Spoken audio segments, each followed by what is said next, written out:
Gracias. Buenas tardes, respetados amigos, estimados colegas. Estamos una vez más en estos webinars que nos regala la Comisión de Arbitraje del Colegio Nacional de Abogados. Creo que nos hemos ido acostumbrando a sostener estos conversatorios de alto nivel en distintas temáticas, pero puntualmente en materia de arbitraje, Margie Jaime se ha encargado que nosotros tengamos una actualización constante, tanto así que podríamos homologar a pandemia con aprendizaje en materia de arbitraje, pero al más alto nivel. Y esto es algo que nos llena de alegría y de entusiasmo, entendiendo que vivimos un momento de transformación y de evolución, por lo tanto el conocimiento está, digamos, más fácil acceso, y esta labor que ha realizado la comisión es digna siempre de recordarle a todos que ha sido un esfuerzo titánico y un esfuerzo de muchos. Hoy día este conversatorio va a girar en torno a la ley aplicable y los principios de UNIDROIT en los arbitrajes internacionales. Y quiero agradecer a los participantes, tanto de la comisión como a Juan Estriví, como a Eric Britton, que también es presidente de la Comisión de Insolvencia, parte de la Comisión de Insolvencia del Colegio Nacional de Abogados, profesor Gilberto Bután, y a nuestro invitado internacional, José Antonio Moreno, por haber sacado de su tiempo para compartir con nosotros. El Colegio Nacional de Abogados se siente orgulloso de esta época que hemos vivido en materia del papel que nos ha tocado jugar, y eso nos hace siempre incentivarle a todos los participantes a que puedan compartir los contenidos que se están generando. Estos luego van a formar parte de los enlaces en las redes sociales del Colegio Nacional de Abogados, y en la medida que ustedes lo compartan, más colegas se suman a esta ola de aprendizaje y de conocimiento compartido. De esta manera le traspaso la palabra a Margie, reiterándole las felicitaciones, y a todos el agradecimiento por estar aquí conversando sobre arbitraje en esta tarde. Margie, adelante. Muchísimas gracias, Juan Carlos, por esas palabras de bienvenida. La verdad es que para mí es un gusto y un placer también, pues, darle la más cordial bienvenida a toda la audiencia que va a seguir con nosotros durante esta hora y media, en esta ocasión para tratar el tema de ley aplicable y los principios UNIDROIT en los arbitrajes internacionales.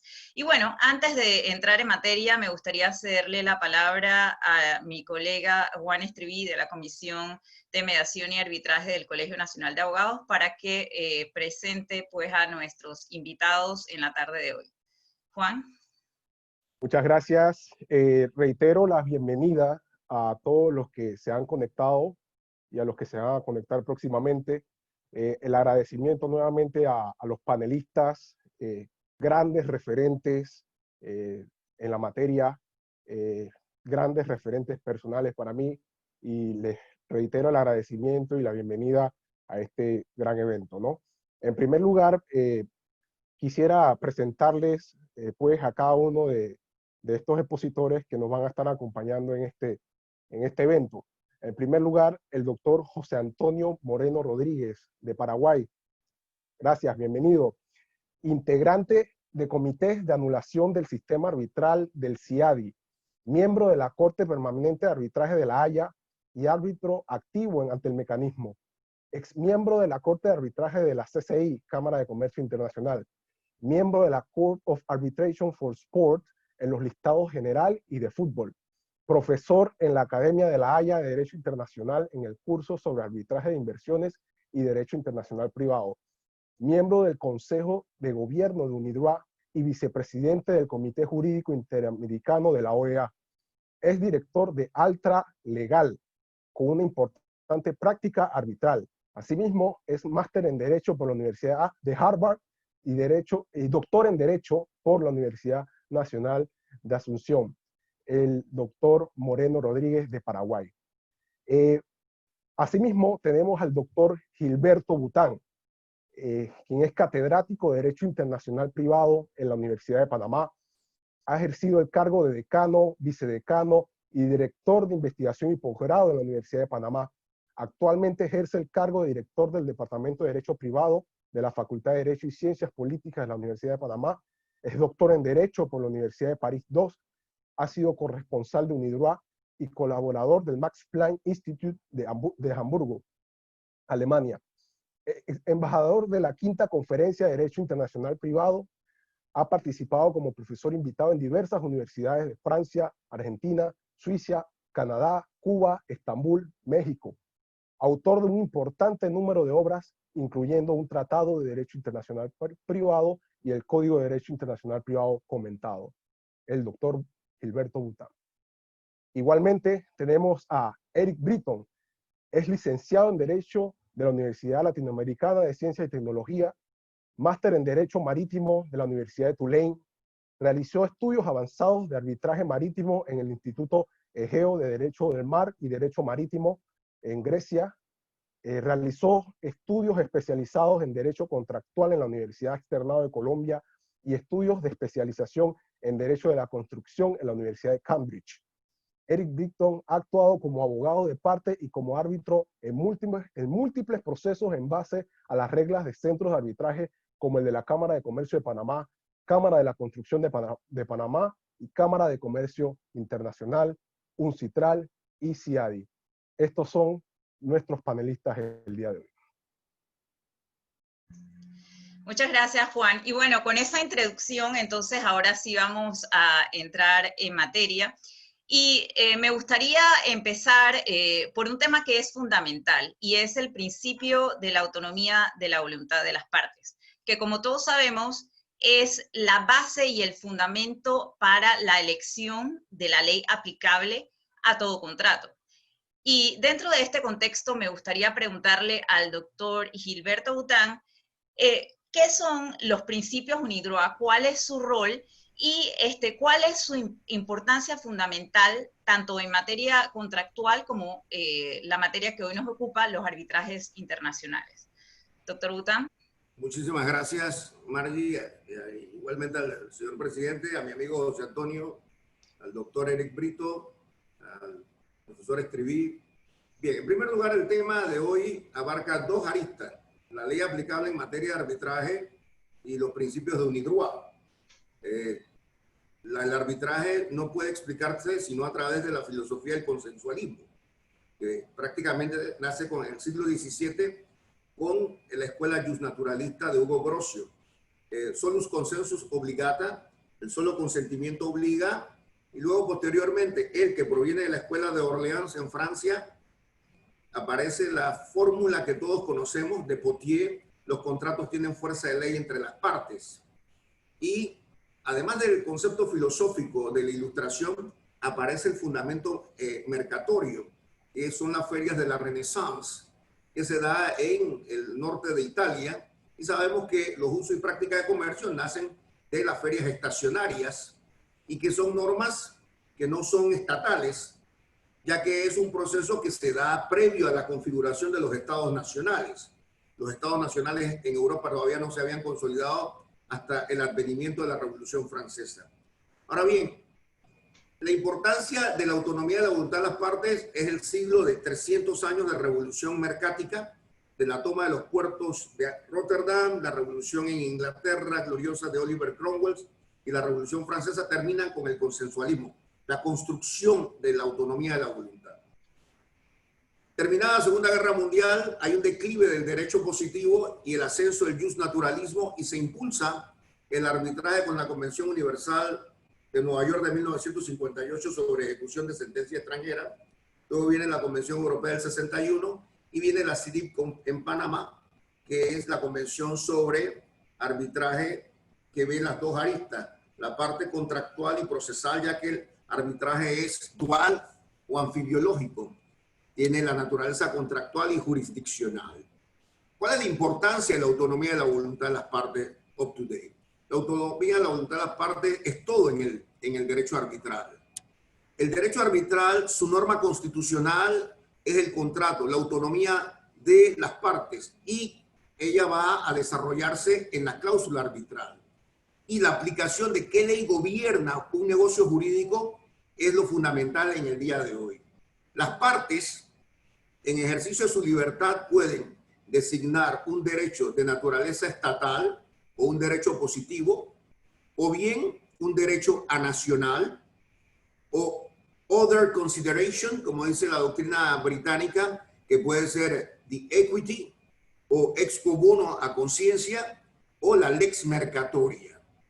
La lex mercatoria, que es un desarrollo de casi 500 años, va a ser organizada finalmente por la International Chamber of Commerce in Paris en 1936 con los Incoterms, que datan de mucho tiempo atrás.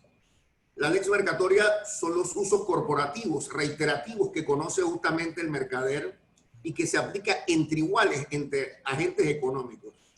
Y el arbitraje nace justamente para el comercio internacional. El comercio internacional se sustenta en dos aspectos: el foro arbitral y la lex mercatoria o jus mercatico. Lex mercatoria, que es un término acuñado por el profesor de la Sorbona Bertolt Goldman en los archivos de filosofía de 1958. Jus mercatico de la Universidad de Louvain por Jean Dabin y The New Law Marchand por la Escuela Angloamericana, la nueva ley mercatoria. Bien, ¿cuál es la importancia de esta elección?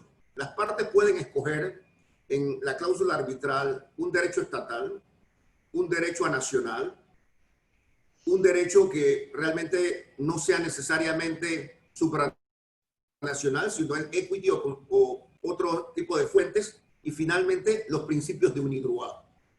La gran discusión aquí es si los principios de unidroit son parte de la lex mercatoria o no. Dentro del desarrollo que he tenido dentro de mi rol como corresponsal, los principios de unidroit vienen siendo una especie de jus comune del derecho europeo que se transmite a nuestro derecho civil y a nuestro derecho mercantil.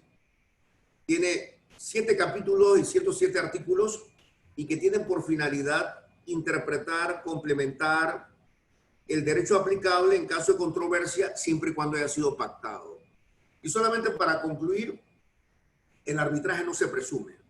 El arbitraje debe ser explícito o deductivo de la conducta de las partes, pero no se presume. E igualmente, la elección de las partes tiene que tener un fundamento, ya sea una expresión directa del derecho material. Ejemplo, yo tengo una exportación de jengibre hacia Canadá. La ley aplicable, yo podría decir, es la ley del lugar de la entrega de la mercadería. ¿Y por qué la ley de la mercadería? Porque es el centro gravitacional donde se perfecciona el contrato. La prestación característica es la entrega de la mercancía en Canadá. Por consiguiente, el derecho canadiense es el derecho aplicable. Sin embargo, yo puedo decir en la cláusula arbitral, no, yo quisiera que en esta compraventa entre Panamá y Canadá, dos países que tienen nombres indígenas, Panamá abundancia de papillón, de mariposas, y Canadá lugar de encuentro de indios, digan no, la compraventa no se va a someter ni al derecho panameño ni al derecho canadiense, sino a un derecho, a una convención material uniforme que es la Convención de Viena del 11 de abril de 1980, que puede ser aplicada entre países signatarios o no signatarios, es una convención abierta, y por consiguiente no es un derecho estatal, sino un derecho supranacional convencional. O bien, las partes pueden decir, de acuerdo al artículo 21 de la Cámara de Comercio Internacional de París, que las partes guardaron silencio y los árbitros pueden refugiarse en aplicar normas jurídicas. Unidroit son normas jurídicas, no son normas positivas. Igualmente la lex mercatoria.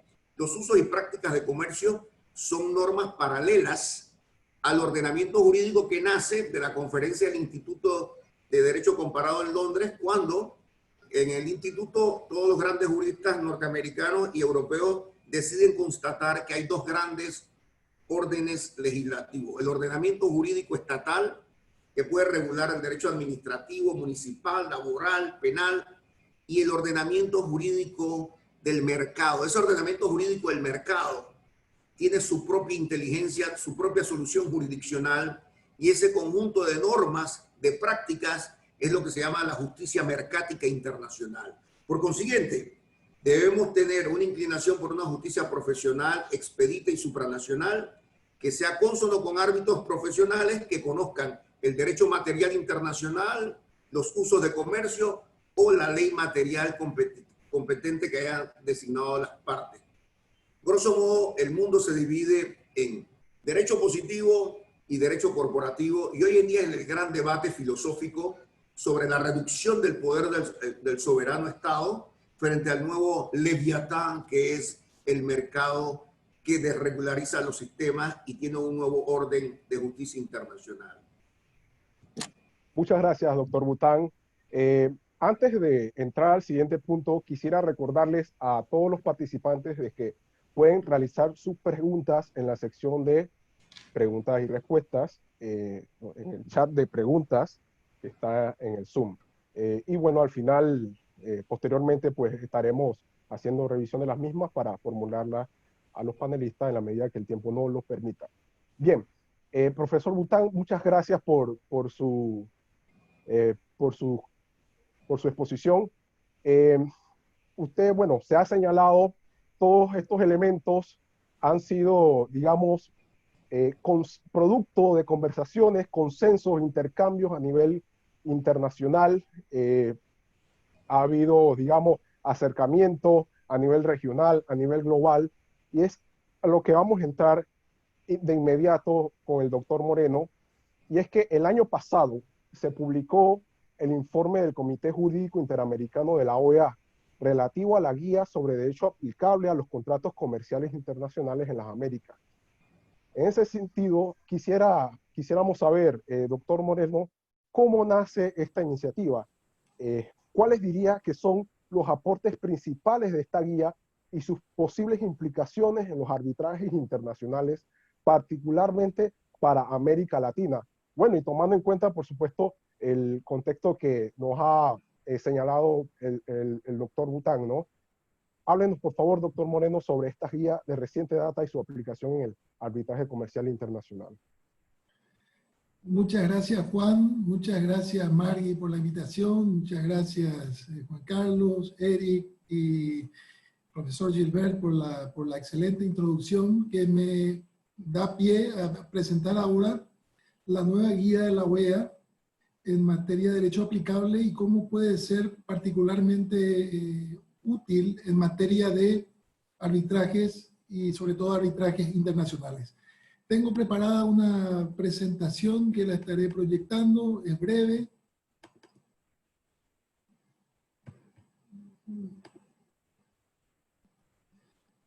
Entonces, en el mundo tenemos el sistema del derecho de gentes, del jus gentium romano, que es el que sobrevive por más de 2000 años a través de una metamorfosis muy positiva de la que somos tributarios hoy día en distintos sistemas jurídicos del derecho romanístico. Este derecho de gentes era un derecho universal, como también fue derecho universal el derecho de los mercaderes de la Edad Media, la lex mercatoria, consistente fundamentalmente en usos y costumbres, cada tanto compilados, y que eran aplicados por árbitros que eran los propios, la mayoría de los casos, los propios comerciantes o los pares, resolviendo las contiendas que se presentaban con respecto al comercio. La situación cambia a partir del siglo XIX, en que se deja de tener un derecho civil universal, se deja de tener un derecho comercial universal, se estatiza el derecho, por así decirlo. A partir de ahí surge también el caos del derecho internacional privado, originado por la falta de certeza con respecto a qué derecho aplicar y bajo qué condiciones cuando hay transacciones transfronterizas en una época en la que el desarrollo de esta disciplina era un embrionario y por tanto había un sinfín de dudas y contradicciones y soluciones nacionales disímiles. Para intentar solucionar el problema, Savigny propone, hacia mediados del siglo XIX, soluciones uniformes en materia de conflicto de leyes, en materia de derecho internacional privado, y eso es llevado al plano político por un jurista italiano, Mancini, quien también era un diplomático y un político, y finalmente estas ideas las recoge Asser en Holanda, y bueno, se crea la Conferencia de La Haya de Derecho Internacional Privado, la primera conferencia que se convoca en el año 1893, con la idea de proponer soluciones globales con respecto a la problemática del derecho aplicable en general y a los conflictos de leyes. Sin embargo, las Américas llevan la delantera y ya antes de que se convoque la primera conferencia de La Haya en 1893, en 1889 terminan aprobándose los tratados de Montevideo, entre ellos el Tratado de Derecho Civil, que contiene soluciones en materia de derecho aplicable a los contratos internacionales, soluciones que llevan al lugar de cumplimiento y también una serie de excepciones a ese respecto. Y el documento deja dudas con respecto a la admisión o no de la autonomía de la voluntad a la que aludió Gilbert. Luego este documento en el año 1940 se actualiza, se firman nuevos tratados de Montevideo, y esos nuevos tratados siguen manteniendo la fórmula del lugar del cumplimiento con ciertas excepciones, y lo que hacen con respecto a la autonomía de la voluntad es que dejan a cada país signatario la solución de acuerdo a su derecho interno. En la Argentina muy pronto quedó claro de que el principio estaba recogido y el principio se volvió dudoso en Paraguay, y en Uruguay se lo negó, y hasta hoy día existe una fuerte corriente negacionista de que el principio esté admitido. Entonces, este era uno de los, un elenco de tratados que fue ratificado por algunos países de la región. Sin embargo, varios otros ratifican el Código Bustamante de 1928, que contenía soluciones distintas. Hablaba del lugar de celebración, también deja dudas con respecto a la autonomía de la voluntad, si bien Bustamante en un trabajo de doctrina posterior dice que el principio está admitido del código, eso no surge muy claramente. Y aparte este código, bueno, acoge el criterio de la nacionalidad versus el criterio del domicilio que estaba vigente o que es aceptado en los tratados de Montevideo. Entonces finalmente lo que tenemos en el continente es perdemos ese ideal unificador que había pretendido Savigny con los tratados, porque tenemos por un lado los tratados de Montevideo con ciertas soluciones, y por otro lado el Código Bustamante con soluciones distintas, y también un código que es sujeto a muchas reservas, y por tanto el ideal unificador no se logra.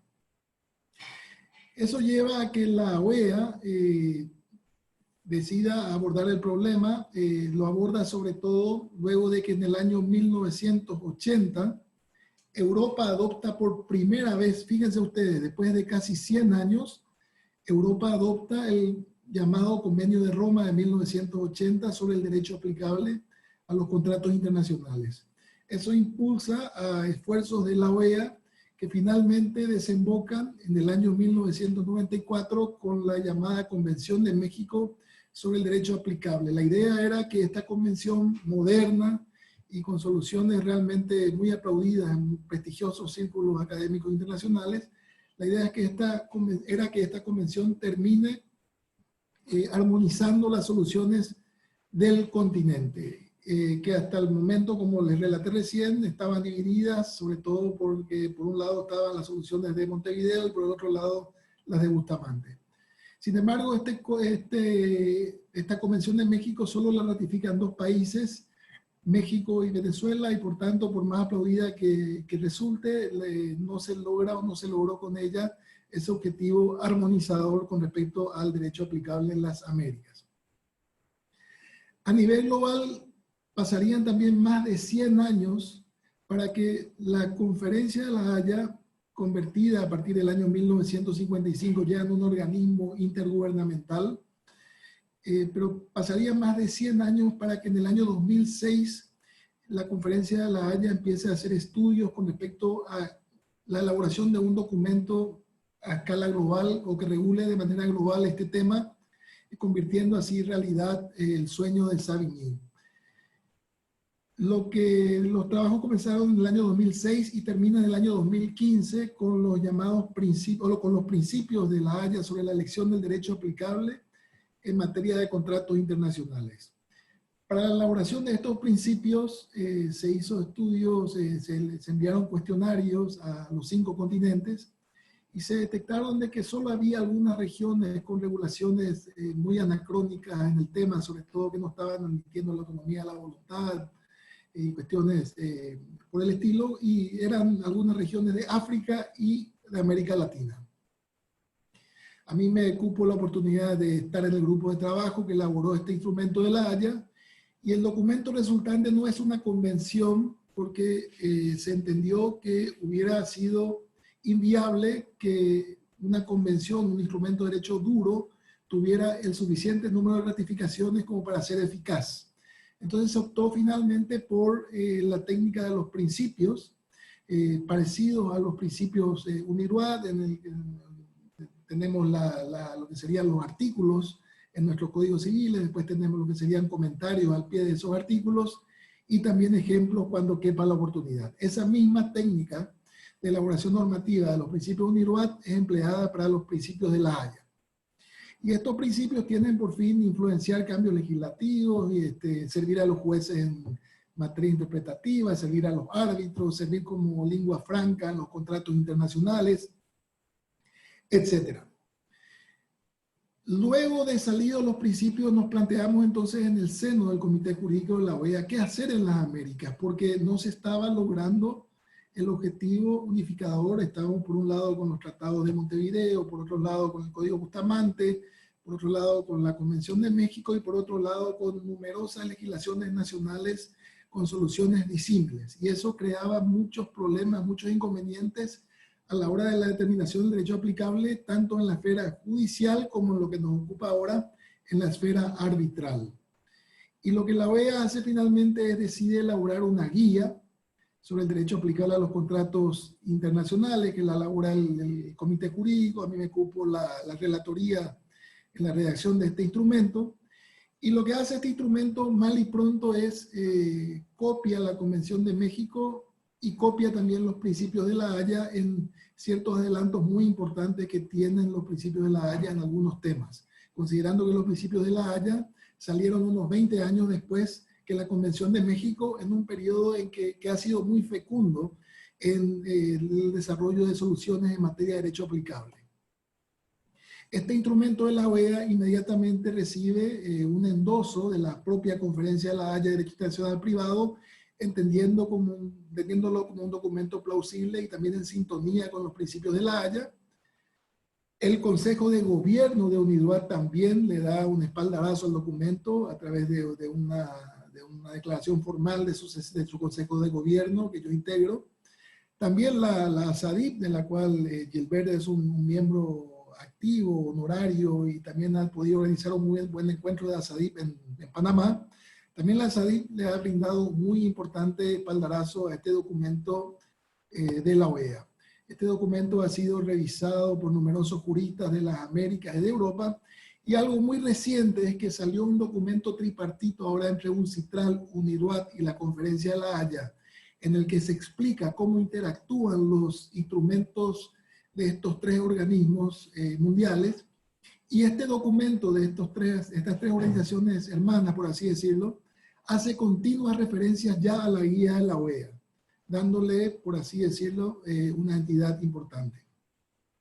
Esta guía de la OEA, a pesar de ser muy nueva, ya influyó en un proyecto de ley presentado en Brasil.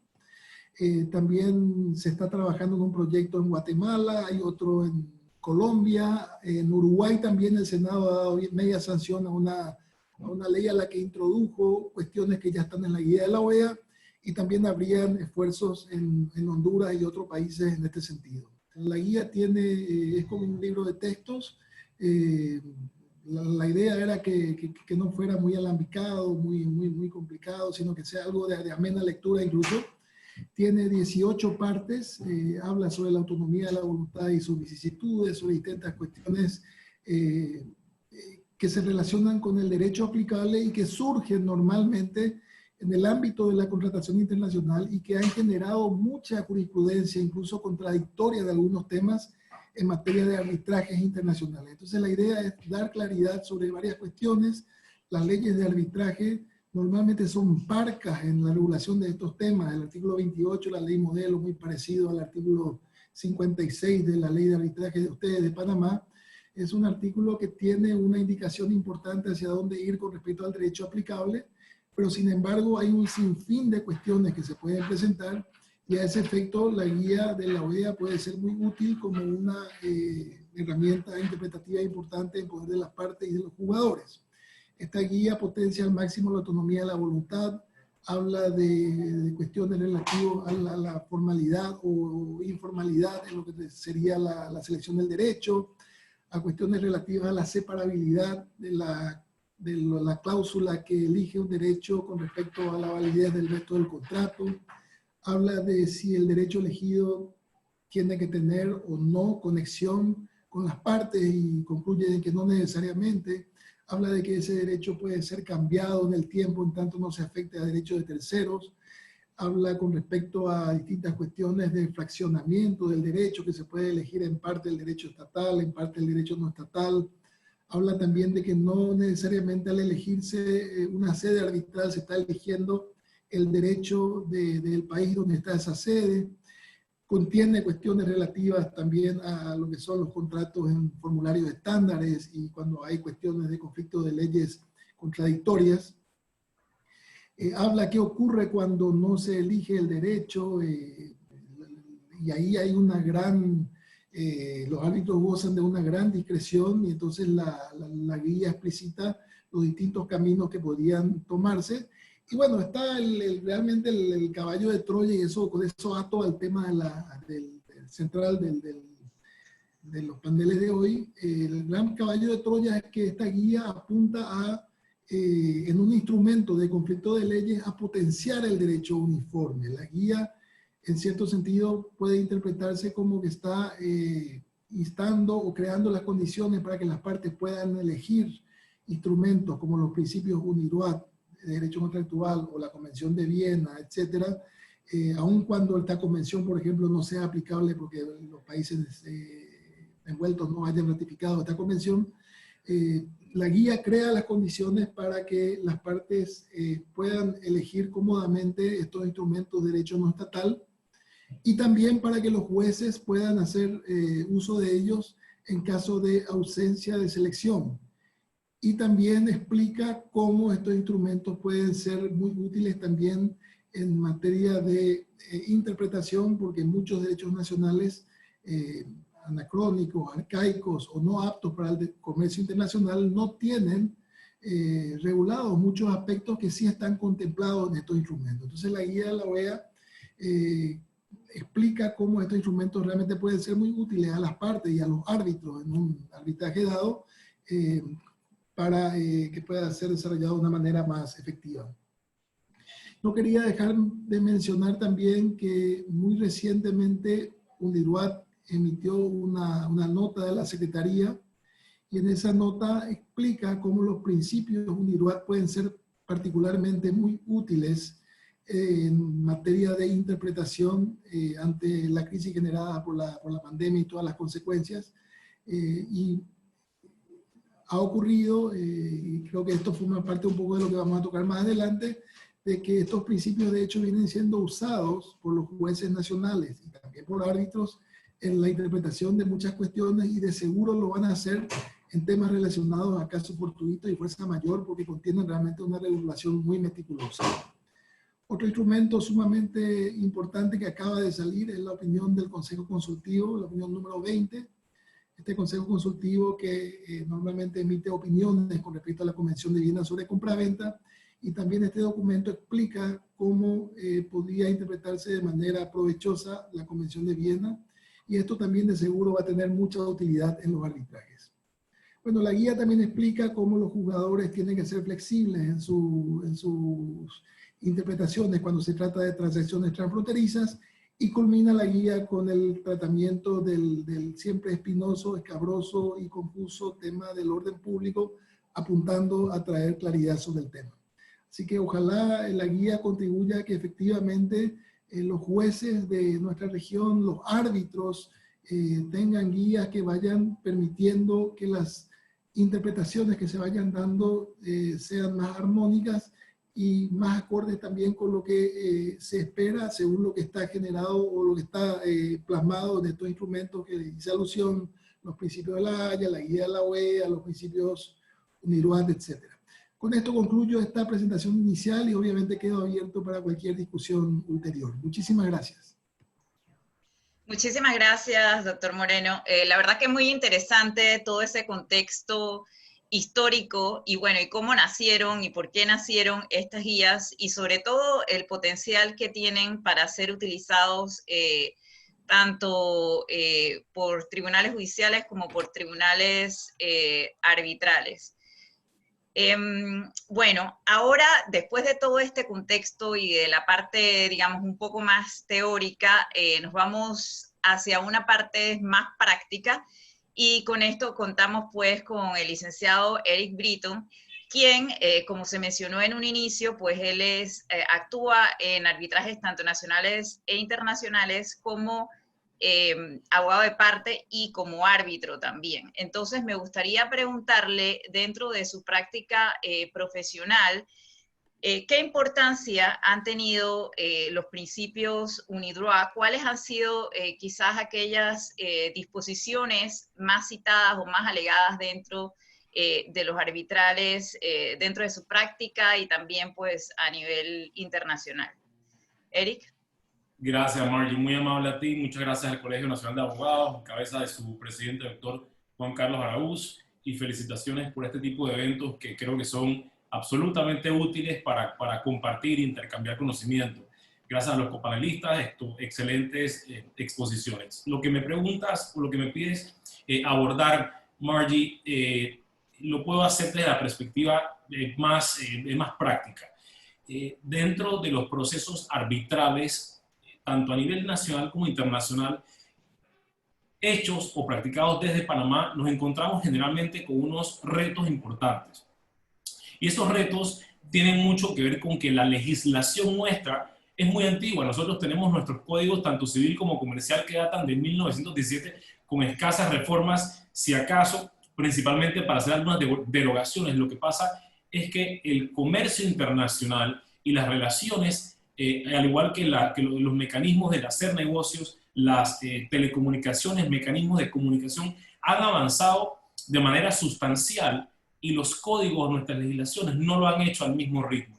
De forma que la tarea fuerte que tenemos en nuestros países, en particular en Panamá, es tratar de abordar los temas y decidirlos con fundamento en normas que pudiésemos llamar casi que arcaicas. Para poner un ejemplo, en el mundo en el que más me desarrollo, que es conflictos relacionados con temas de construcción, nuestra legislación es de 1917, le llama al contrato de obra, arrendamiento de servicios o arrendamiento de obra, y en escasos 12 o 13 artículos trata de hacer una regulación, por lo cual para nosotros es de mucha utilidad instrumentos internacionales que lo que hacen es que complementan o integran el derecho sustantivo, el derecho positivo a la hora de nosotros plantear los casos, bien sea como demandantes, como demandados, o inclusive como tribunal arbitral para tomar algunas decisiones. Desde esa perspectiva, quisiera compartir algunos de los artículos de los principios UNIDROIT que a mi criterio son los de mayor uso por nosotros, y quizá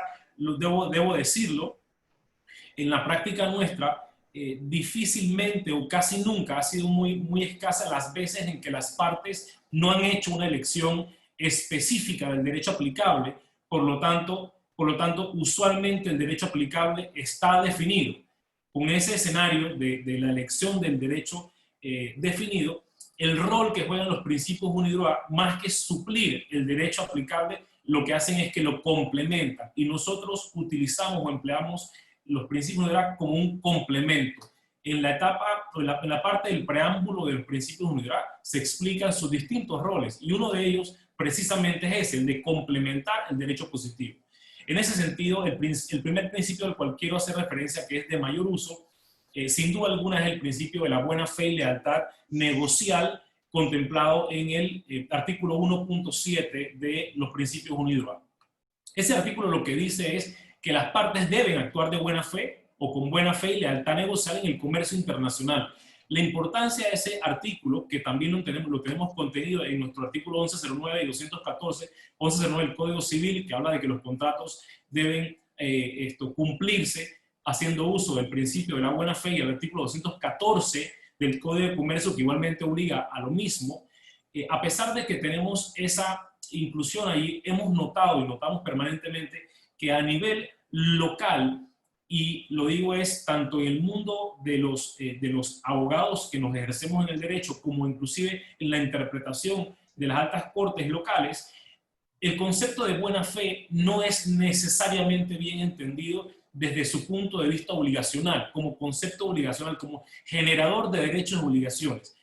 El concepto de buena fe muchas veces es entendido por algunos como una simple intención, como un tema subjetivo, mas no es desarrollado como generador de la obligación de actuar de manera concreta con actos específicos y se deja en un mundo etéreo como si no tuviera un significado preciso.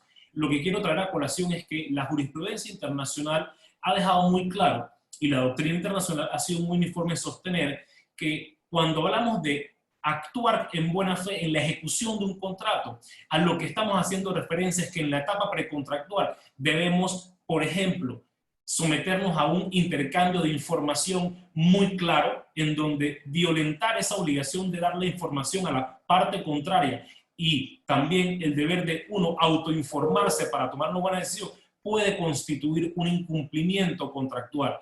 La protección que debe hacerse sobre bienes o activos en el desarrollo del contrato sobre bienes que no nos pertenecen, igualmente entra al amparo del principio de la buena fe.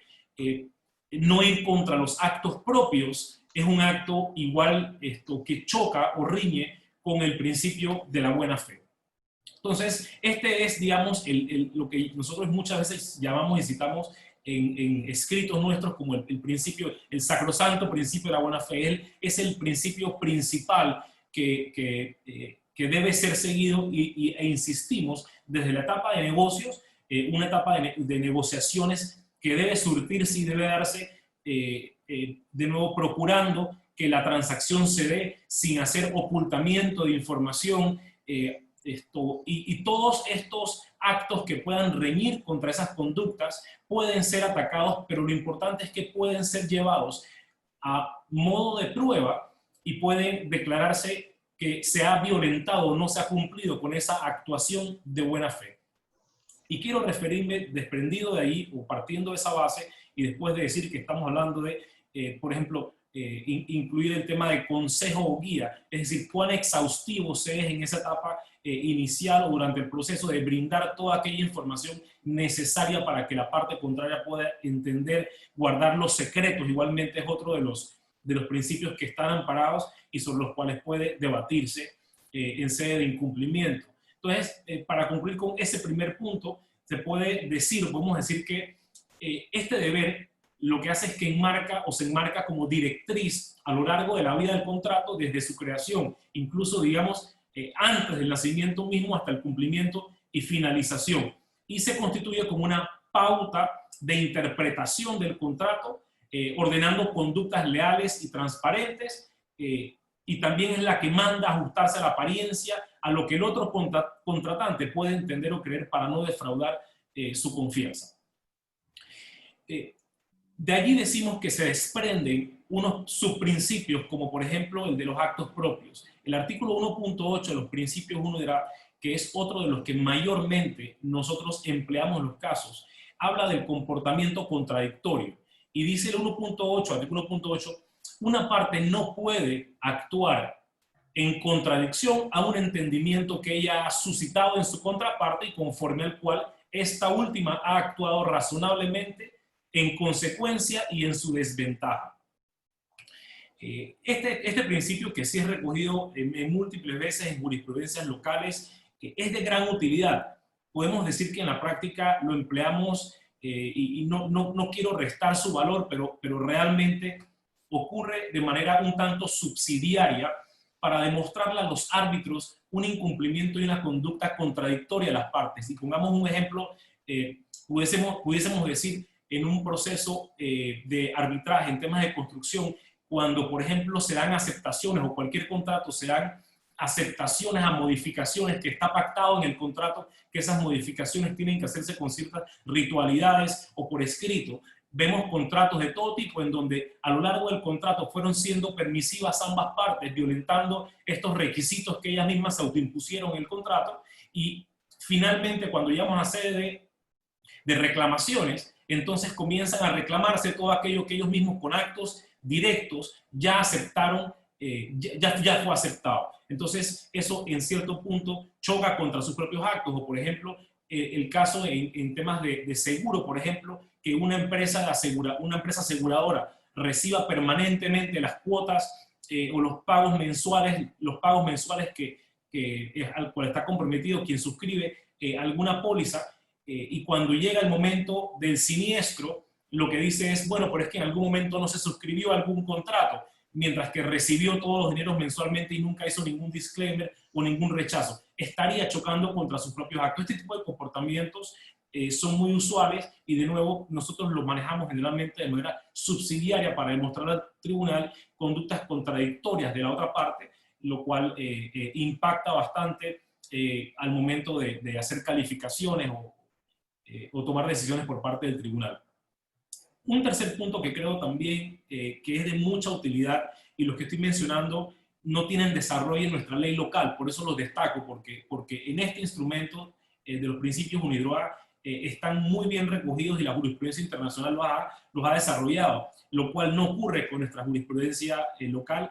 El tercero es la mitigación o atenuación del daño, ese deber que tiene la persona que sufre un daño o que sufre un perjuicio y que va a tener que reclamar posteriormente, el deber que tiene, la carga que tiene de tratar de mitigar, de minimizar ese daño, y la obligación que tendría de pagar o hacerse responsable por aquella porción del daño que él mismo sufrió como consecuencia de su inacción o su inactividad.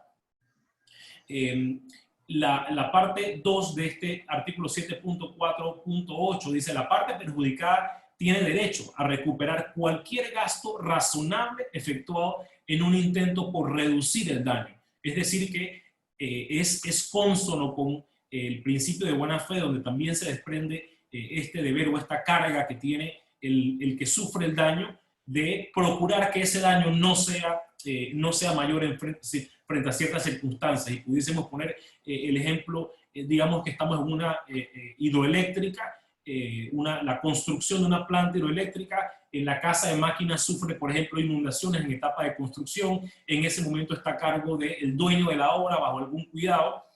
¿Cuáles son aquellas conductas que debía hacer el dueño en el momento en que ocurre ese daño o ese desperfecto?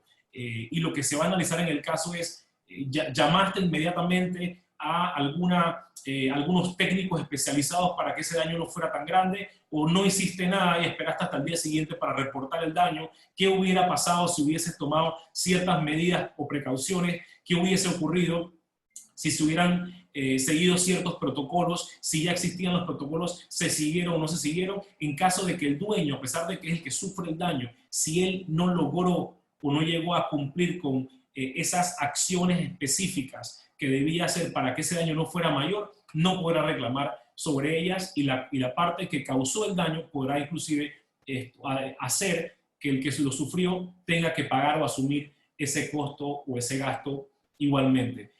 Simplemente dos más, que son: el primero es la cláusula de mejores esfuerzos. Esta no está contemplada directamente en nuestra legislación como tal, descrita en esa forma. Ha sido muy desarrollada y es de mucho empleo en procesos arbitrales. Actualmente estamos atendiendo un arbitraje en donde está discutiéndose esta figura de los mejores esfuerzos, que sin duda viene del derecho anglosajón, el derecho común, y es el artículo 5.1.4 de los principios UNIDROIT, que habla de las obligaciones de resultado y las obligaciones de emplear los mejores esfuerzos, lo que conocemos comúnmente como las obligaciones de medio, ¿no? Y me permito leer: en la medida en que la obligación de una de las partes implique un deber de alcanzar un resultado específico, esa parte está obligada a alcanzar dicho resultado. Y los mejores esfuerzos están en el punto 2, que dice: en la medida en que la obligación de una de las partes implique un deber de emplear los mejores esfuerzos en la ejecución de la prestación, esa parte está obligada a emplear la diligencia que pondría en circunstancias similares una persona razonable de la misma condición. Y es el caso, por ejemplo, en un contrato de agencia o distribución, que la parte que el agente o el distribuidor se compromete a ampliar los productos en un territorio específico y hacer sus mejores esfuerzos por que una marca se desarrolle en un territorio específico. ¿Hasta qué punto y cuáles son esas condiciones que tienen que cumplirse? ¿Cuáles son esas actividades que tienen que cumplirse? Y frente a un incumplimiento, los temas que se discutirían sería cuál fue el presupuesto que estipulaste tú para lograr que ese producto realmente, esa marca se desarrollara en el país, cuáles fueron las acciones que tomaste, cuáles fueron los contactos que hiciste, cuál fue tu fuerza de venta que empleaste, y toda esa discusión. De nuevo, cuando se habla de mejores esfuerzos, son temas específicos que tienen que haberse cumplido. En el caso en el cual estamos envueltos nosotros, que es un tema que surge en otro país en Centroamérica, por relación a temas de producciones de caña, por ejemplo, una de las partes se comprometió a hacer sus mejores esfuerzos por obtener un financiamiento para la compra de tierras donde se harían sembradíos de caña para la producción de alcohol. La pregunta es, y lo que está discutiendo ante el Tribunal Arbitral ICC, es si se hicieron esos mejores esfuerzos, porque finalmente el crédito que se estaba buscando no se consiguió. Lo que se preguntan entonces es, ¿cuáles fueron específicamente las acciones que hiciste tú para ayudarme a mí a conseguir un crédito para tal propósito? Esta es otra de las cláusulas que igualmente son de gran uso. Y finalmente, diría yo, la cláusula 7.1, que habla del incumplimiento esencial. Y me parece fundamental esta cláusula o este artículo porque califica el tipo de incumplimiento que da como resultado, o puede dar como resultado la resolución del contrato. Y una de las discusiones siempre están es que acaso cualquier incumplimiento en un contrato puede generar la resolución del contrato. Incluso es justo que cualquier contrato pueda ser terminado por cualquier resolución. Y creo que aquí hay una descripción muy interesante de la calificación de cuándo es esencial el incumplimiento y los factores que deben tomar los tribunales arbitrales al momento de decidir, que de nuevo destaco esto simplemente porque en nuestro derecho positivo local en Panamá no lo tenemos desarrollado. Y simplemente para ilustración de los que estamos acá, menciono, dice, para determinar si la falta de cumplimiento de una obligación constituye un incumplimiento esencial, se tendrá en cuenta en particular si, uno, el cumplimiento priva sustancialmente a la parte perjudicada de lo que tenía derecho a esperar en virtud del contrato, a menos que la otra parte no hubiera previsto ni podido prever razonablemente ese resultado. B, si la ejecución estricta de la prestación insatisfecha era o no esencial según el contrato. C, el incumplimiento fue intencional o temerario. D, el incumplimiento da a la parte perjudicada razones para desconfiar de que la otra cumplirá en el futuro. E, la resolución del contrato hará sufrir a la parte incumplidora una pérdida desproporcionada como consecuencia de su preparación o cumplimiento. Entonces, estos factores, estos parámetros son muy útiles al momento de tratar de acusar de que un incumplimiento fue esencial o de defender de que un incumplimiento no fue esencial, o en sede de árbitro poder definir si la razón por la cual se presentó el incumplimiento realmente es o no una causal. Cierro diciendo nada más, de nuevo, el derecho positivo nuestro desafortunadamente no es completo, y considero, y lo hacemos en la práctica, que este instrumento con fundamento en el artículo 56 de la Ley 131/2013, la Ley de Arbitraje de Panamá, permite la aplicación de estos principios de unidad, de nuevo, para complementar en arbitrajes internacionales. Tengo la opinión de que la redacción permite inclusive que sea aplicado para los arbitrajes locales por la forma en que está redactada. No obstante, la naturaleza de esto es casualmente la unificación de los distintos ordenamientos jurídicos internacionales, por lo cual sí tiene una vocación más internacional. Con eso termino, Margie. Muchas gracias. Muchas gracias. Su intervención ha sido muy clara del el enfoque práctico de la aplicación de los principios UNIDROIT, el derecho vivo, ¿no? Y su conclusión nos permite empezar o arribar a la siguiente ronda de las intervenciones, ¿no? Y la siguiente pregunta iría dirigida al doctor Bután. Doctor Bután, Panamá ha acogido los principios UNIDROIT, tanto en su legislación arbitral como en el Código de Derecho Internacional Privado. Esto distingue a Panamá de otros países que no aceptan directamente los principios UNIDROIT o la lex mercatoria como derecho aplicable al fondo de la disputa. ¿Cómo podemos explicar este fenómeno y cuál es la importancia práctica de haber adoptado expresamente los principios de UNIDROIT. Doctor Bután, el audio habría que... Es una pregunta poco diplomática, teniendo aquí a José Antonio Moreno, que él es pro principios de la Haya.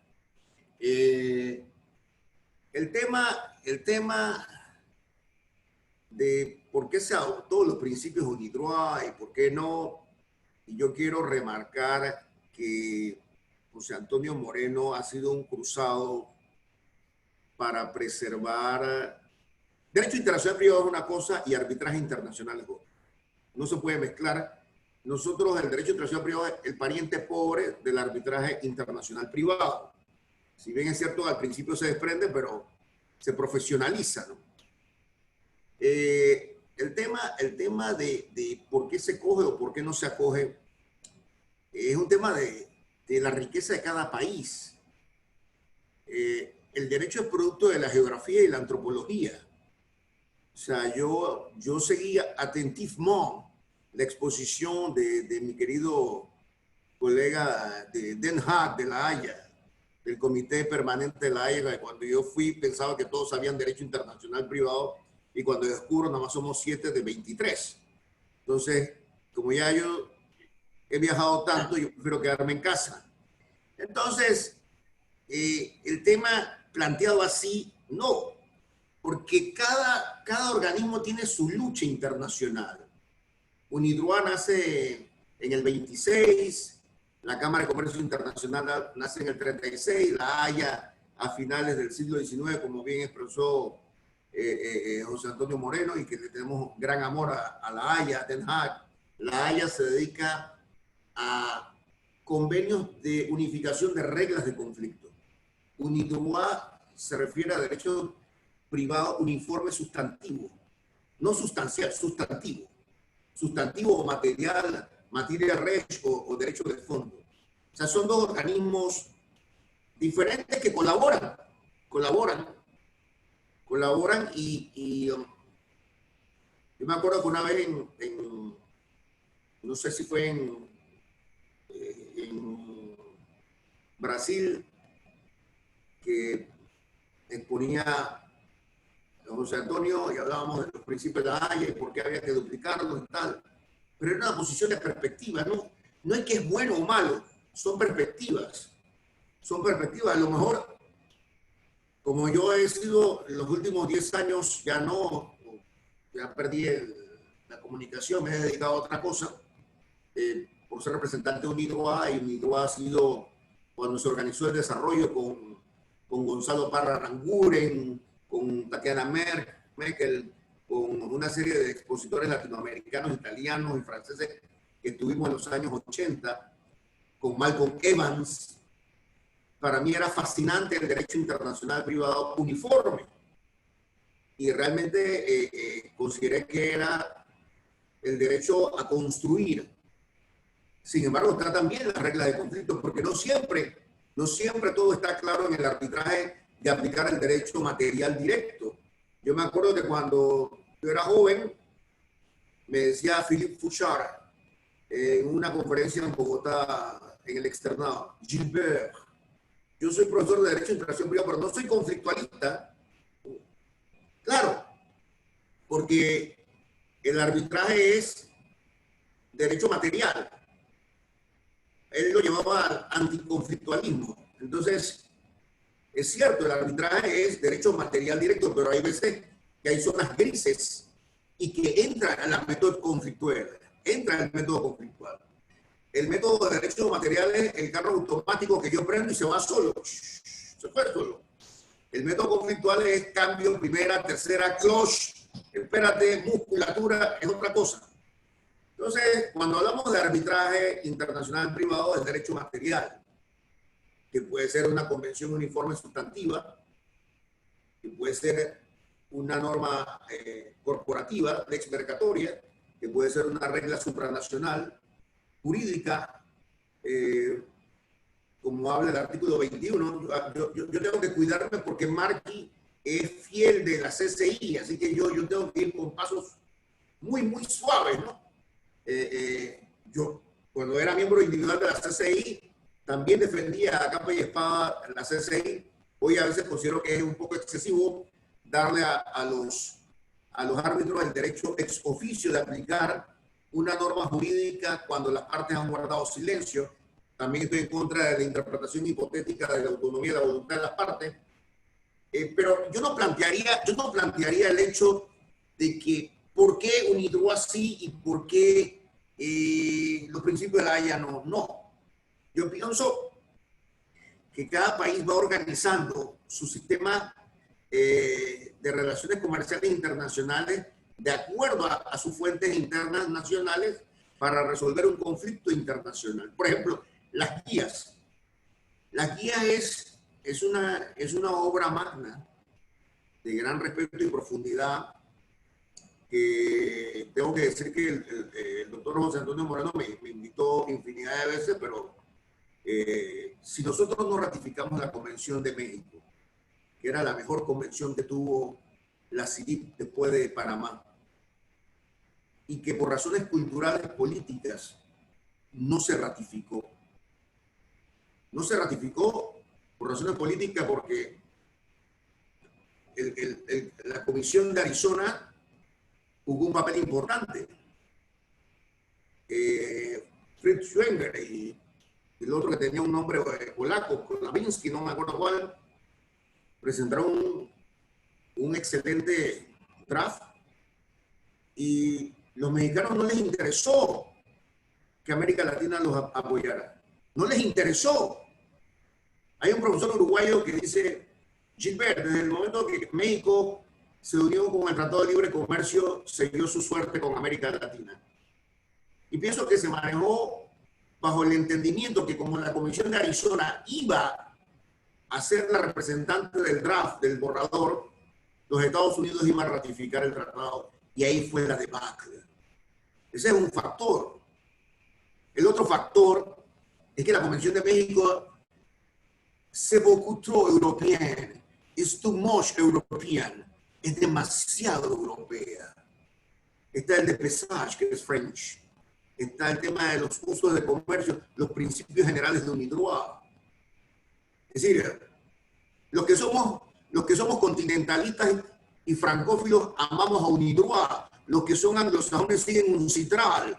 Yo no pierdo el tiempo en UNCITRAL porque yo solamente llamo a la International Bar Association y me van a decir cuál es el proyecto que van a presentar en Viena. Porque UNCITRAL es New York.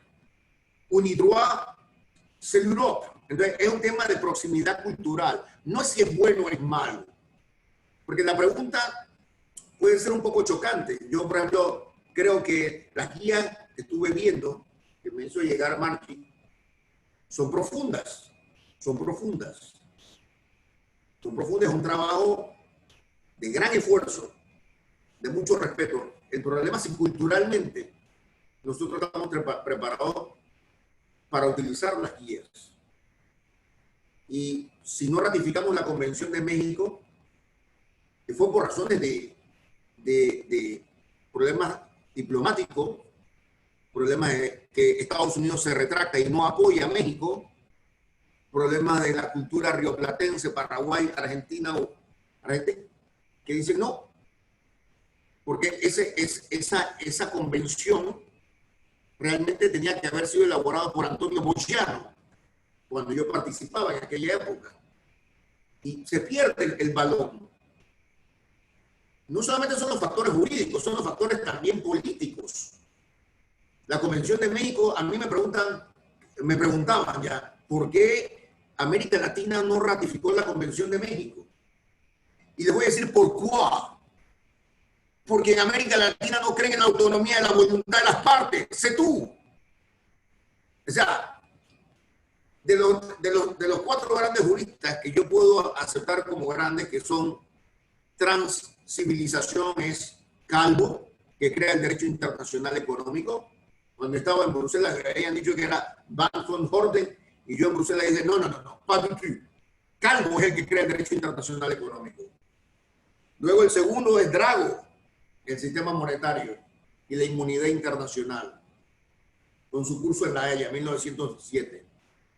Y el tercero, Bustamante, que sí, el código tiene mucho, es estatutario, en algunos lados es conflictual, es más estatutista que conflictualista, que sabiniano, pero llega a sistematizar mal que bien. Los hombres no pueden ser juzgados de acuerdo a mi mentalidad de hoy. Yo no puedo juzgar a Napoleón Bonaparte con la mentalidad del siglo XXI. Yo no puedo juzgar a Churchill, que no le perdonan la debacle en Turquía, con la mentalidad de hoy. Galópoli. Yo tengo que ir a su época.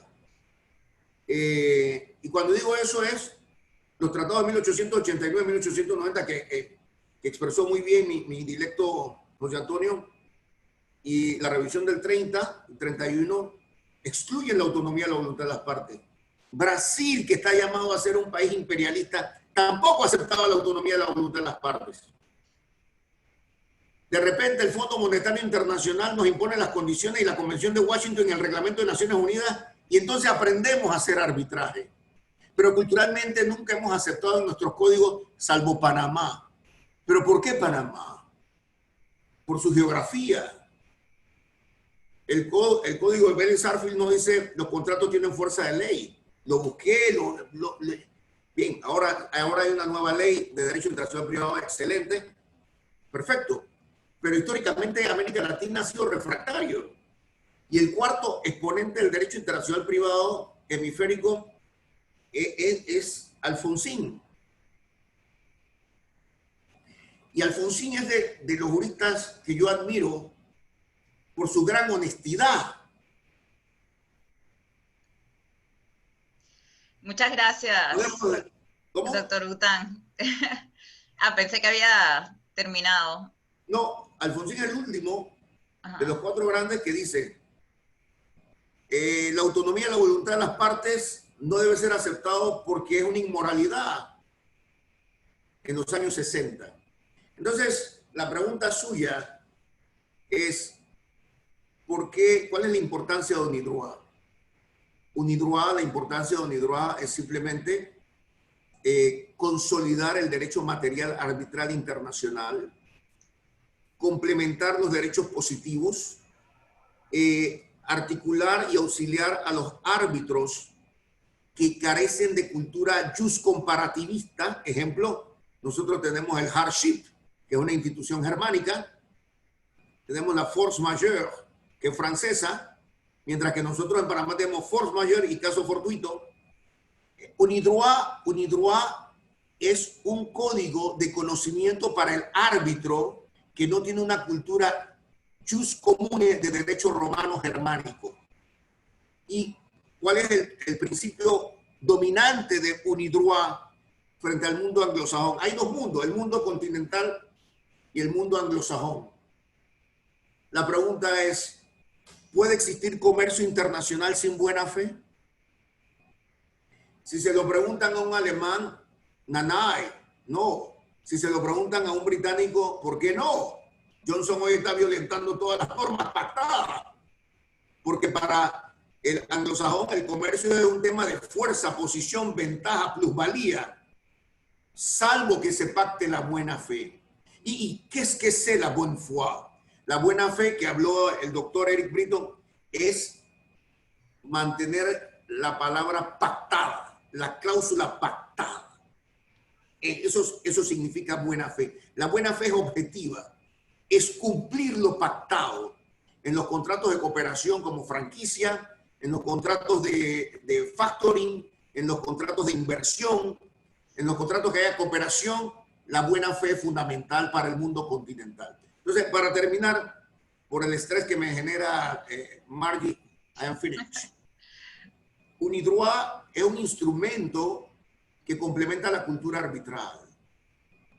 Como puede ser, y yo quiero interpretarle a las luces de José Antonio. José Antonio, como jurista orgulloso de su América Latina, del cual yo me sumo, él quiere decir, nosotros también tenemos nuestro UNIDROIT con las guías de la Organización de Estados Americanos. Gracias, doctor Bután. Y bueno, y yo creo que lo que no mencionó es que usted, o gracias a usted, nos encontramos con los principios UNIDROIT dentro de la ley de arbitraje y dentro del Código de Derecho Internacional Privado. Así que eso creo que fue pues una victoria también. Que fui duramente criticado a inicio. Porque, en fin, esta es una sociedad cínica y fenicia. Pero bueno, tenemos un visitante, no podemos decirnos cosas entre nosotros. Cuando él se vaya a Asunción hablamos.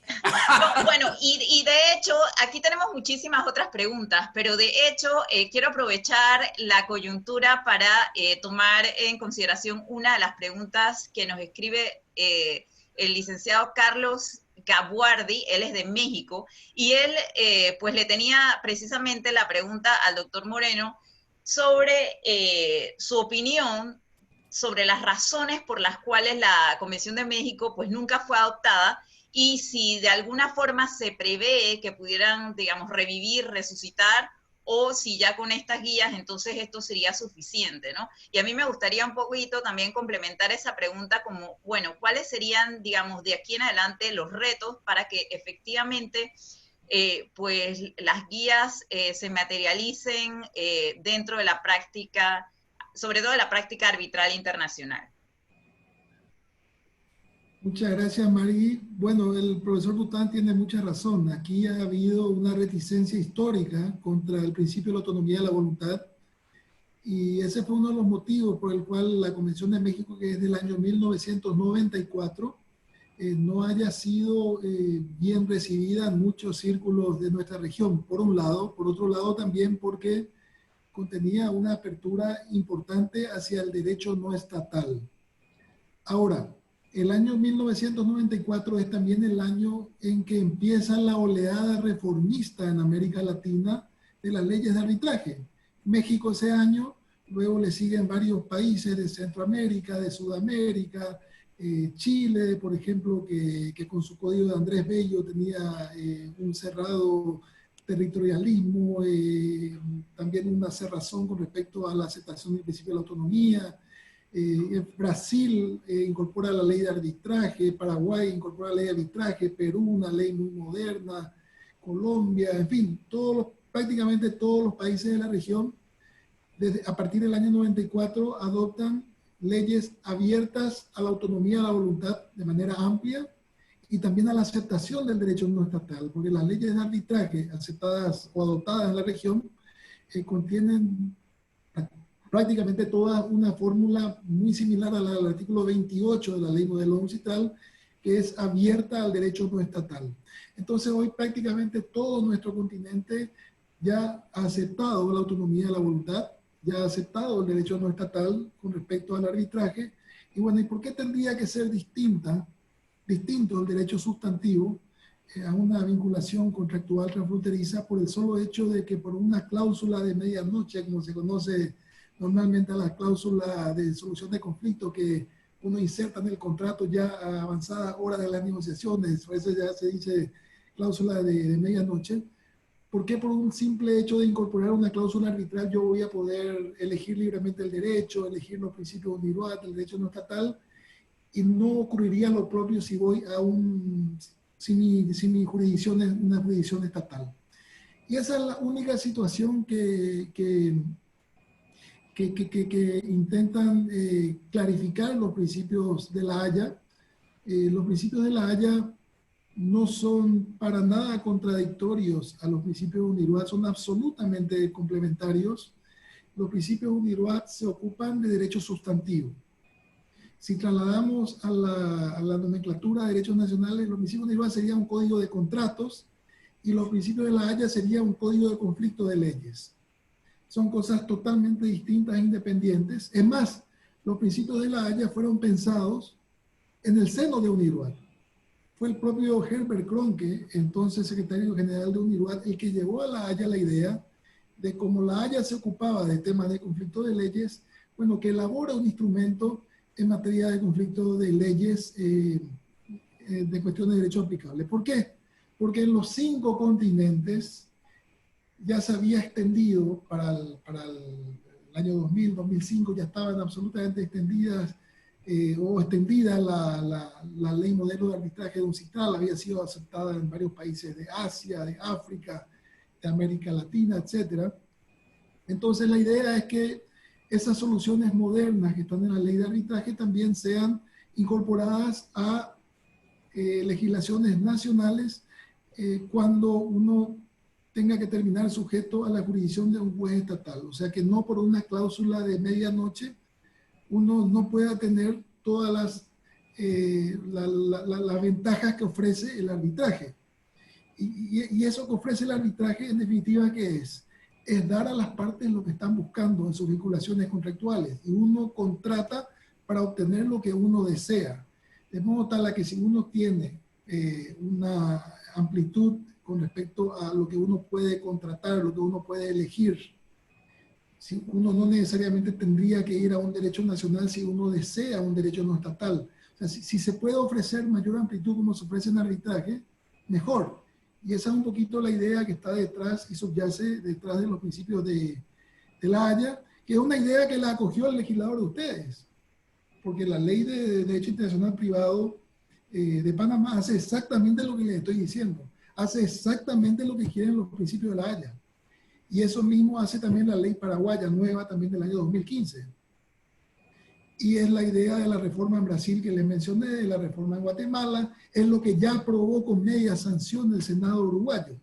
Uruguay, como lo dijo el profesor Bután, un país reticente en los años 90 a aceptar la autonomía de la voluntad, está incorporando ahora ya con beneplácito de su comunidad internacional privatista soluciones abiertas a la autonomía de la voluntad y al derecho no estatal.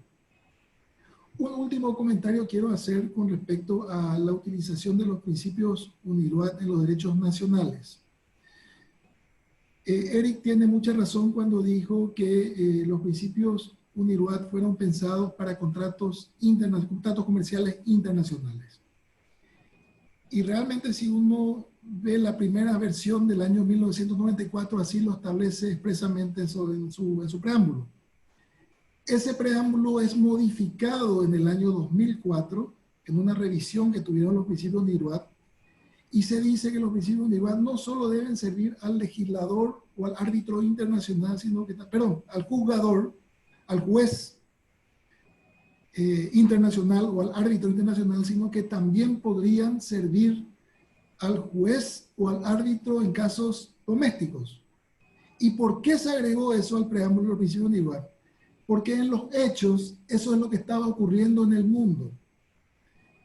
Los jueces nacionales y los árbitros, en casos que inclusive no eran internacionales, estaban usando los principios UNILUAT para interpretar derechos arcaicos, como bien lo dijo Eric, derechos del siglo XIX o de 1917, etcétera, no aptos para los problemas de la cotidianidad moderna. Entonces lo que venían haciendo de hecho los jueces y árbitros en sus casos nacionales eran usar estos principios como herramienta interpretativa. Y ustedes pueden encontrar en la página web unilex.info, que asociada a UNILUAT, una cantidad enorme, la mayor cantidad de fallos y de laudos arbitrales que hay hoy día reportados, se relacionan no con casos internacionales, sino con casos domésticos. Es más, me ocupo a mí, para la International Academy of Comparative Law, preparar un reporte en coautoría con Alejandro Garro de la Universidad de Columbia de Nueva York, en el que hicimos un relevo en base a reportes recibidos de decenas de jurisdicciones en los 5 continentes. Y el resultado de esos reportes era que claramente los principios UNILUAT vienen siendo usados en la interpretación de derechos domésticos. El uso extendido de estos principios también por parte de la comunidad de abogados practicantes se haya corroborado por un estudio muy reciente, también encarado por la International Bar Association, que es el máximo gremio mundial de abogados, y ese también es un estudio que está publicado, ustedes lo pueden googlear hoy día, donde pueden ver reportes también de los 5 continentes de cómo estos principios vienen siendo particularmente útiles para la interpretación de casos tanto domésticos como internacionales. El profesor Bután habló, es cierto, hay países que ni siquiera regulan la imprevisión, pero hay países como por ejemplo Paraguay, y, por ejemplo, Argentina, que sí regulan la imprevisión, pero hay una cantidad de vicisitudes relacionadas con la imprevisión que muchas veces no están previstas en regulaciones como la paraguaya. Por ejemplo, la paraguaya habla de que se puede dispensar de cumplir un contrato que se ha vuelto sumamente gravoso. Los principios de unidad van más allá y dice, sí, esa es una de las opciones. La otra es que el árbitro o juez adapte el contrato. Y al adaptar al contrato, preserva el contrato, que finalmente, si las partes contrataron algo, era porque estaban buscando algo a través del acuerdo, y preservarlo, en definitiva, es apuntar a dar virtualidad a lo que las partes quisieron en primer término al obligarse. Entonces, todo eso es muy importante, y así uno va encontrando una cantidad de cuestiones para las cuales los principios UNIRWA realmente pueden ser sumamente valiosos como herramienta interpretativa. Los derechos nacionales que nos regulan cuestiones de responsabilidad precontractual, los derechos nacionales que no regulan cuestiones de buena fe, como por ejemplo las relativas al deber de cooperación. Esto está aclarado también en los principios UNIRWA. Derechos nacionales que no se ocupan de cuestiones relacionadas al interés positivo o negativo en el resarcimiento, tema que también está aclarado en los principios UNIRWA. En fin, pueden terminar siendo realmente muy útiles tanto en la praxis internacional como nacional, y en materia de contratos de construcción, particularmente, como muy bien lo mencionó Eric, hay muchos casos que también son emblemáticos y notables haciendo aplicación de ellos. Muchas gracias, doctor Moreno. Y bueno, ya estamos en la recta final, ¿no?, de este maravilloso evento. Y bueno, una pregunta para el doctor Britton. Hoy en día todavía existe, digamos, una confusión cuando se habla de que el derecho aplicable a un arbitraje es la lex mercatoria o los principios UNIDROIT. Sin embargo, bueno, han habido decisiones en las que queda claro que se trata de una decisión en derecho y no de una decisión en equidad en el arbitraje. ¿Podría profundizar por qué un tribunal arbitral puede resolver basándose exclusivamente en los principios UNIDROIT o la lex mercatoria en ausencia de acuerdo de las partes sobre la ley aplicable? ¿Algún caso o ejemplo práctico que pudiera mencionar en ese sentido? Sí, claro. Primero debo aclarar lo siguiente. En todo proceso arbitral, y creo que en todo contrato, y esto es bastante uniforme, como bien lo mencionaba el doctor Bután, el principio general es el principio de la autonomía de la voluntad de las partes. Yo creo que eso es lo que rige absolutamente todo, es el principio principal que rige nuestra contratación, y creo que en los arbitrajes internacionales eso es un hecho casi que indiscutible, y creo que es muy bien preservado por la mayor parte de la jurisprudencia que uno puede revisar. Y eso aplica a la elección del derecho. Y yo creo que cuando las partes han elegido claramente cuál es el derecho, la mayor parte de las sentencias y los laudos arbitrales van a dar respeto a la elección de las partes, porque así se ha pactado. Quizá la pregunta entonces surge es, ok, ¿y qué pasa cuando las partes no han elegido el derecho aplicable y si realmente hace una diferencia sustancial cuando se aplica los principios UNIDROIT o cuando se aplica un derecho sustantivo? ¿Constituye uno ser en derecho lo que se entiende por un arbitraje en derecho versus un arbitraje en equidad? Y la respuesta es no. Los principios UNIDROIT son normas muy similares, si no iguales a la mayoría o a muchas legislaciones. Son un desarrollo mucho más, diría, moderno, contemporáneo, que refleja la uniformidad de las decisiones relacionadas con disputas contractuales a nivel internacional. Es lo que llamaríamos los usos y costumbres del mundo internacional y la interpretación de los contratos, la integración de los contratos. Y eso no es otra cosa que un desarrollo, es una consecuencia, es una evolución del derecho consuetudinario, digamos, en la práctica internacional. De forma que debe quedar, a mi criterio, muy claro que cuando se falla o cuando se toma una decisión relacionada con o en aplicación de los principios UNIDROIT, realmente es a través de un ejercicio intelectual de interpretación normativa, y eso es más asimilable a aplicación del derecho que a aplicación de la simple justicia o equidad. Ahora, hago otra explicación adicional y lo traigo a nivel local. En Panamá, y yo creo que esto ocurrió porque el decreto ley 5 de 1999, si bien siguió el modelo o la ley modelo de la UNCITRAL para la redacción de la ley, encabezado por el doctor Ulises Pití, el mecanismo empleado para la decisión de si el arbitraje era en derecho o en equidad fue una excepción. Nosotros no nos fuimos con la regla que era el arbitraje, si las partes no lo han pactado, se entiende que es en derecho. Nosotros quisimos innovar, creo que con muy buena intención, y dijimos, cuando las partes no lo han pactado, será en equidad. Y hubo una interpretación muy errónea que llegó inclusive a convertirse en una sentencia de la Corte en sede de anulación, la sala cuarta de la Corte en sede de anulación, que llegó a decir, inclusive en alguna oportunidad, que una decisión de un tribunal arbitral debía ser anulada porque las partes no habían pactado si era en equidad o en derecho, y cuando tomaron la decisión, siendo el arbitraje en equidad, habían citado una norma jurídica. Y ese fallo fue un escándalo nacional, al menos en la comunidad arbitral, porque parecía que hubiera una distinción o una separación absoluta entre lo que es la equidad y el derecho, cuando el derecho no es más que el reflejo o la consecuencia más natural de lo justo o de lo equitativo.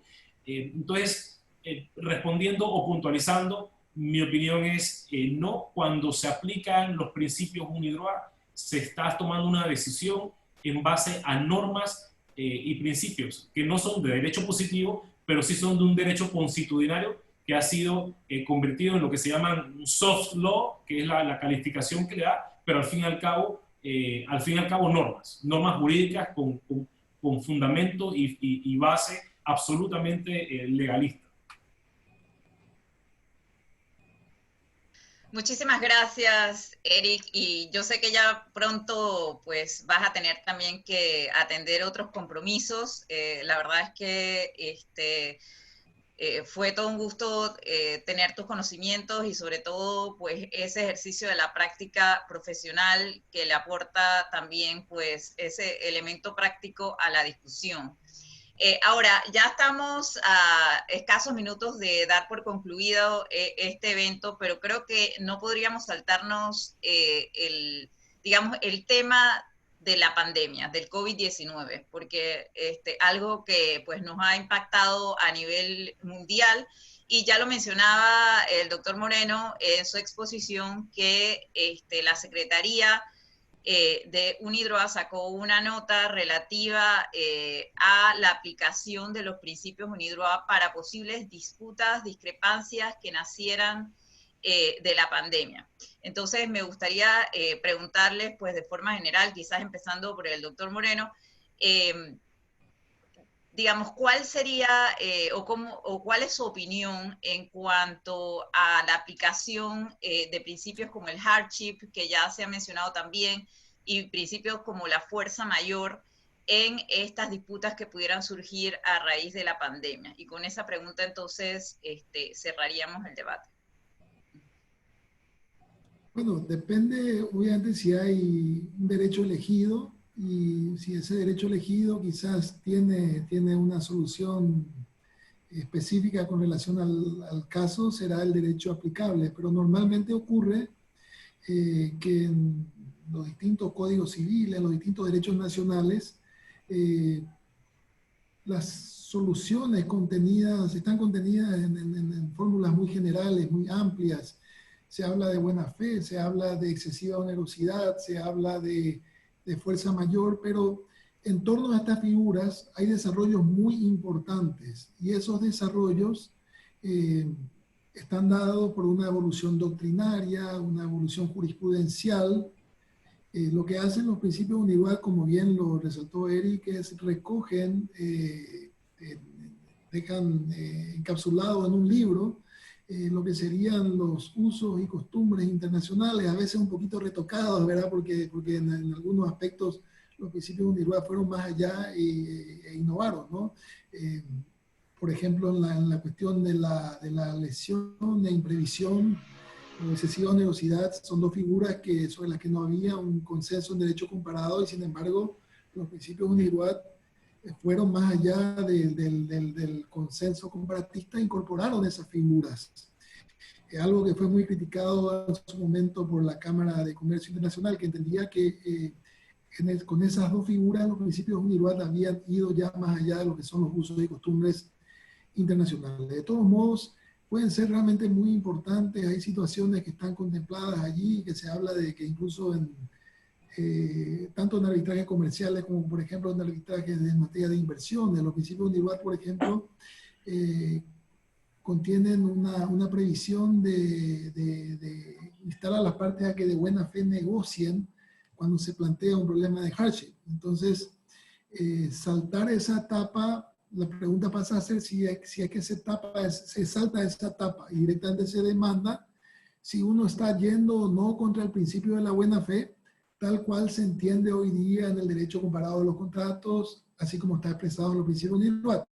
Entonces realmente van a ser muy útiles estos principios, van a ser muy fecundas las discusiones y los argumentos también van a ser muy fecundos, los argumentos que se construyan en base a lo que uno puede encontrar ese untanar, pero realmente maravilloso de información que uno puede encontrar tanto en los principios UNIRWA como en la Convención de Viena, que al final de cuentas no es sino más bien una parte general de los derechos contractuales de nuestros códigos civiles. Eso es lo que uno encuentra en la Convención de Viena. ¿Y qué termina ocurriendo? Que tanto la Convención de Viena como los principios UNIRWA, que están hechos en paralelo y en sintonía, tienen luego un desarrollo jurisprudencial y doctrinario riquísimo. Y ustedes encuentran en la página de UNCITRAL, el sistema cloud de información, ustedes encuentran en UNILEX de UNIRWA, y ustedes encuentran en muchas otras páginas, no solamente, obviamente, lo que es el contenido de los principios UNIRWA y la Convención de Viena, sino también el extraordinario desarrollo que hay en torno, nuevamente, a cada una de las figuras allí contempladas. Entonces, realmente, hoy día uno no puede prescindir en casos complejos, en casos importantes, para cuestiones interpretativas, uno no puede prescindir de estos instrumentos, particularmente de lo que nos ocupa, el instrumento que nos ocupa ahí, que son los principios UNIRWA. Yo solamente quería acotar algo para cerrar, Margie. El tema de la pandemia es un buen approach de los de UNIRWA. Las reclamaciones extracontractuales internacionales van a revivir la cláusula Calvo. Las demandas en Estados Unidos van a ser manejadas a través de jueces nacionales y no arbitrales. En esta ocasión, los intereses nacionales van a aplicar el derecho internacional privado clásico como efecto dramático de las pandemias. Yo no creo que las corporaciones norteamericanas en la Florida, en Nueva York, en California, vayan a un arbitraje con el Estado chino. Yo pienso que regrese el unilateralismo del derecho internacional privado norteamericano, y lo veremos particularmente si ganan las elecciones Donald Trump el 3 de noviembre. Yo no creo que la pandemia vaya a someter nada a arbitraje, sino a revivir el derecho nacional e internacional privado clásico. Con esto me despido. Buenas noches. Eric, principios UNIRWA, fuerza mayor, hardship y pandemia.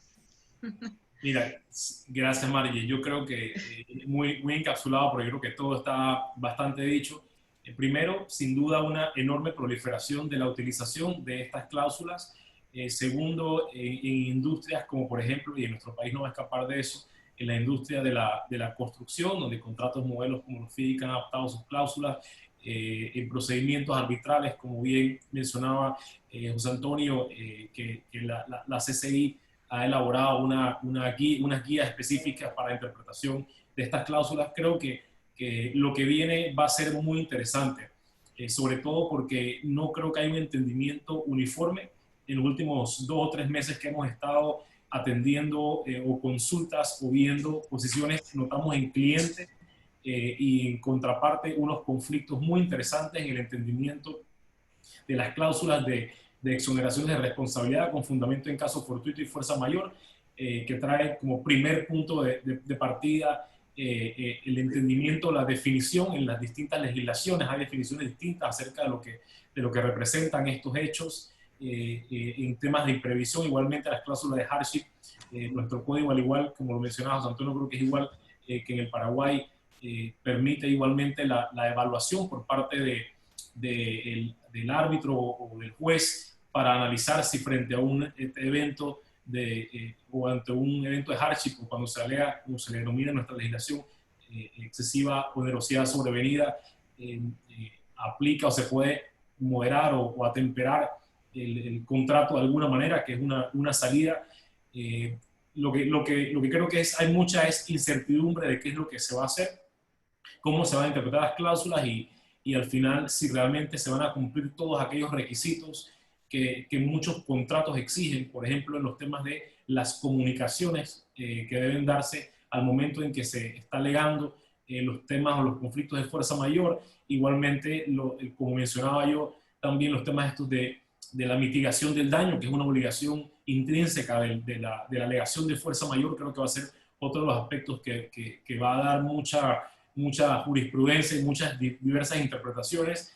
Así que nosotros lo que estamos es pues muy atentos a lo que viene. Creo que al menos lo que es fuerza mayor y temas de hardship van a evolucionar bastante a raíz de la pandemia. Muchas gracias, Eric. Y bueno, definitivamente muy interesante la discusión, pero nos hemos quedado cortos de tiempo. Quisiera pues agradecerles en nombre de la Comisión de Mediación y Arbitraje del Colegio Nacional de Abogados la participación de tan excelentes juristas, José Antonio Moreno, Gilberto Bután y Eric Britton. También mi especial agradecimiento al licenciado Juan Estriví, miembro de nuestra comisión activo, y gracias a él pues tenemos también el panel de hoy, porque él fue quien tuvo pues la iniciativa de tocar este importante tema y de traerlo al debate. Quisiéramos invitarlos a nuestros próximos eventos. La próxima semana, el miércoles 16 de septiembre, a las 5:30 de la tarde, estaremos tratando el tema de arbitraje tributario. Sabemos que es un tema bastante controvertido, el tema de la arbitrabilidad de este tipo de disputas, así que vamos a continuar con esa discusión la próxima semana. Excelente noche a todos y hasta la próxima. Saludos. Gracias. Saludos. Gracias.